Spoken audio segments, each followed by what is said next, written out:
تمہارا سسر بھی اگر تمہیں اجازت دے رہا ہو اور بیوی بھی کہہ رہی ہو جاؤ میری بہن کو اسکول چھوڑاؤ، جاؤ میری بہن کو ہاسپٹل لے کر اس کو ڈاکٹر کے پاس اس کا علاج کرایا ہو، سلیگوڑی لے جاؤ، بیوی کی پرمیشن کے باوجود، باپ کی سسر کی اجازت کے باوجود بہنوئی کے لیے جائز نہیں ہے کہ وہ اپنی سالی کو اکیلے تنہ تنہا اپنی بائک یا 4 ویلر پر سلیگوڑی لے جائے، کشن گنج لے جائے، یہ حرام ہے اس کے لیے۔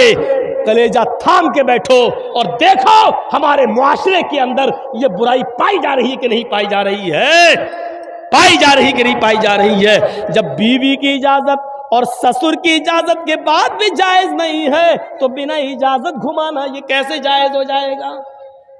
بہت آسان ہے کہہ لینا کہ سالی آدھی گھر والی ہے، تیرے باپ کا فتویٰ ہوگا، یہ تیرے باپ کا سسٹم ہوگا، یہ تیری بہن بھی کسی کی سالی ہوگی وہ بھی اس کی آدھی گھر والی ہوگی۔ اس کو اس نظریے سے دیکھنے کی کوشش کرو۔ اسلام کے اندر سالی کو بھی بہنوئی سے پردہ کرنا پڑے گا، اس لیے کہ بیوی کے انتقال کے بعد یا بیوی کی طلاق کے بعد سالی کے ساتھ نکاح جائز ہو جاتا ہے، اور جس کے ساتھ نکاح جائز ہو اس سے پردہ ضروری ہے۔ جہاں یہ مسئلہ سالی کے ساتھ ہے وہیں یہ مسئلہ بھابھی کے اوپر بھی لاگو ہوتا ہے۔ سن لو، ہماری بھابھی اپنے شوہر کے ساتھ کھانا کھا رہی ہے، یا جرجیت صاحب کھانا کھا رہے ہیں اور جرجیت صاحب کے بھائی کی بیوی یعنی بھابھی ہمارے روم میں آ جاتی ہے اور ہمارا بھائی بھی وہیں بیٹھ کر میرے ساتھ کھانا کھا رہا ہے، اور بھائی نے کہہ دیا اپنی بیوی سے آؤ تم بھی کھانا کھا لو، کوئی بات نہیں دیور ہے تمہارے، بیٹھو۔ بھائی کی پرمیشن کے باوجود، شوہر کی اجازت کے باوجود بھابھی کے لیے دیور کے ساتھ کھانا کھانا جائز نہیں ہے۔ بھائی کی پرمیشن کے باوجود بھابھی کو اکیلے بائک پہ بٹھا کے کشن گنج اور دارجلنگ لے جانا، سلیگوڑی لے جانا جائز نہیں ہے۔ دلیل یہ ارائیت الحمو یا رسول اللہ، ایک عورت نے سوال کیا اے اللہ کے نبی کیا میں دیور سے بھی پردہ کروں؟ دیور ہمارے گھر میں رہتا ہے، جوائنٹ فیملی ہے، آنا جانا لگا رہتا ہے، کیا میں دیور سے بھی پردہ کروں؟ تو اللہ کے نبی نے فرمایا ہاں، محلے کے دوسرے لوگوں سے کبھی کبھی بے پردگی ہو جائے چلے گا، محلے کے دوسرے لوگوں کے سامنے کبھی چہرہ کھل جائے چلے گا، الحمو الموت، لیکن دیور سے ہر حال میں پردہ کرنا ہے، کیونکہ دیور تو موت ہے بھابھی کے لیے۔ یہ زبان ہماری نہیں ہے، ہماری زبان ضرور ہے لیکن الفاظ محمد رسول اللہ کے ہیں، حدیث جناب محمد رسول اللہ صلی اللہ علیہ وسلم کی ہے، الحمو الموت، دیور بھابھی کے لیے موت ہے۔ اب اندازہ لگاؤ جو موت ہو وہ موت کیسے بھابھی کو لے کے جا سکتا ہے اپنے گھر سے باہر؟ صاحب میرے بھائی نے اجازت دے دی، یہاں بھائی کی اجازت نہیں چلے گی، یہاں شریعت کا حکم چلے گا، شریعت کا حکم۔ ہم ان چیزوں پر غور کریں، سوچیں کیا اسلام کے ساتھ ہمارا تعلق یہ ہے؟ یا ایھا الذین آمنوا ادخلوا فی السلم کافہ، ایمانوں والو تم اسلام کے اندر پورے کے پورے داخل ہو جاؤ۔ بچوں کے ساتھ ہمارا تعلق کیا ہے؟ فرمایا جب تمہارے گھر میں بچہ پیدا ہو، جب تمہارے گھر میں بچہ پیدا ہو تو 7ویں دن اس کا عقیقہ کرو، اس کے سر کے بال کاٹو، پورا ٹکلا، 7ویں دن اس کے سر کے سارے بال چھلو، اور بالوں کے وزن کے برابر چاندی غریبوں اور مسکینوں میں تقسیم کرو، مان لیجئے سارے بال ہم نے کاٹے اور 5 گرام ہوئے، تو 5 گرام چاندی یا 5 گرام چاندی کی قیمت غریبوں میں مسکینوں میں دی جائے گی، اور یہ اسلام کا ایک حصہ ہے، اس سے آپ بچ نہیں سکتے ہو۔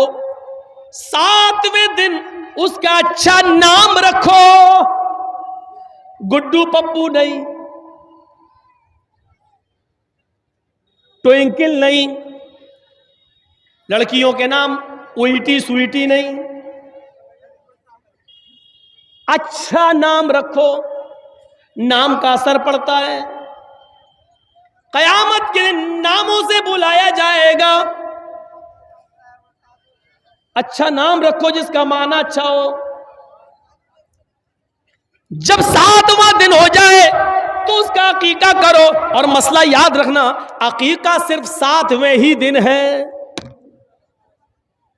14ویں دن کی دلیل نہیں ہے، 21ویں دن کی دلیل صحیح نہیں ہے کہ 7ویں دن طاقت نہ ہو تو 14ویں دن کر لو، 14ویں دن نہ ہو تو 21ویں دن کر لو، نہیں، عقیقہ صرف 7ویں دن ہے، اور 7ویں دن کسی مجبوری کی وجہ سے اگر آپ نہیں کر سکے تو جب تمہیں موقع ملے، جب تمہارے پاس مجبوری ختم ہو جائے اس وقت کر لو۔ 7ویں دن نہیں کیا اور 8ویں دن مجبوری ختم ہو گئی تو 8ویں دن کر لو، 9ویں دن مجبوری ختم ہو گئی تو 9ویں دن کر لو۔ اب یہ نہیں کہ 7ویں دن نہیں کیا تو اب 14ویں دن کر لیں گے، نہیں، 14ویں دن کا انتظار نہیں کیا جائے گا، 14ویں دن بھی مجبوری رہی، 21ویں دن بھی رہی، تو جب تمہاری مجبوری ختم ہو جائے تب کر لو۔ اور جب تک اس بچے کا عقیقہ کر نہیں لیا جائے گا اس بچے کی دعا باپ کے حق میں قبول نہیں ہوگی۔ سمجھ رہے ہیں نا؟ رہن ہے، رہن، بچہ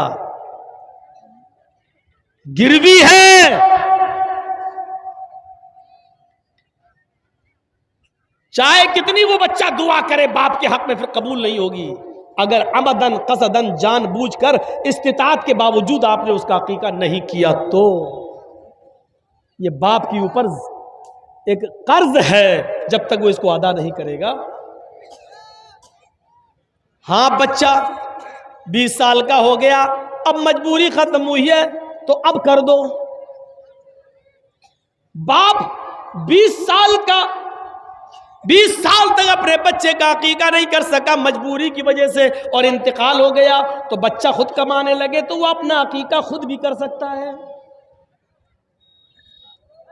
لیکن کرنا ہے اگر استطاعت ہو جائے تو کرو، کرنا ہے۔ یاد رکھیے 7ویں دن عقیقہ کرے گا، جب بچہ پیدا ہو تو 7ویں دن عقیقہ کرو، 7ویں دن اس کا اچھا نام رکھو، اس کے سر کے سارے بال چھیل کر بالوں کے وزن کے برابر چاندی یا اس چاندی کی قیمت غریبوں اور مسکینوں میں تقسیم کرو۔ لڑکا ہے تو 2 جانور اور لڑکی ہے تو 1، گائے نہیں چلے گی، بھینس نہیں چلے گی، اونٹ نہیں چلے گا، بڑے جانوروں میں عقیقہ نہیں ہوگا۔ عقیقے کے لیے بھیڑ بکری چاہیے، دبا، انہی جانوروں میں عقیقہ ہوگا۔ لڑکا ہے تو 2 اور لڑکی ہے تو 1۔ ہاں اگر آپ کے پاس مجبوری ہے اور لڑکا پیدا ہوا ہے لیکن 2 جانور کی قیمت نہیں ہے، 2 جانور کی استطاعت نہیں ہے، 1 جانور آپ کر سکتے ہیں، اگر استطاعت نہیں ہے تو 1 جانور بھی کیا جا سکتا ہے۔ اسلام میں آسانی ہے، سختی نہیں ہے۔ اگر 2 لڑکا ہے اور ہم غریب ہیں، 2 جانوروں کی قیمت نہیں ہے میرے پاس لیکن 1 کی استطاعت ہے، تو یہاں اجازت ہے شریعت کی طرف سے تو تم 1 ہی کر دو، کیونکہ اللہ رب العالمین کسی پر اس کی بوجھ سے زیادہ، اس کی حیثیت سے زیادہ اس پر بوجھ نہیں ڈالتا ہے۔ لڑکی ہے تو 1 ہے ہی۔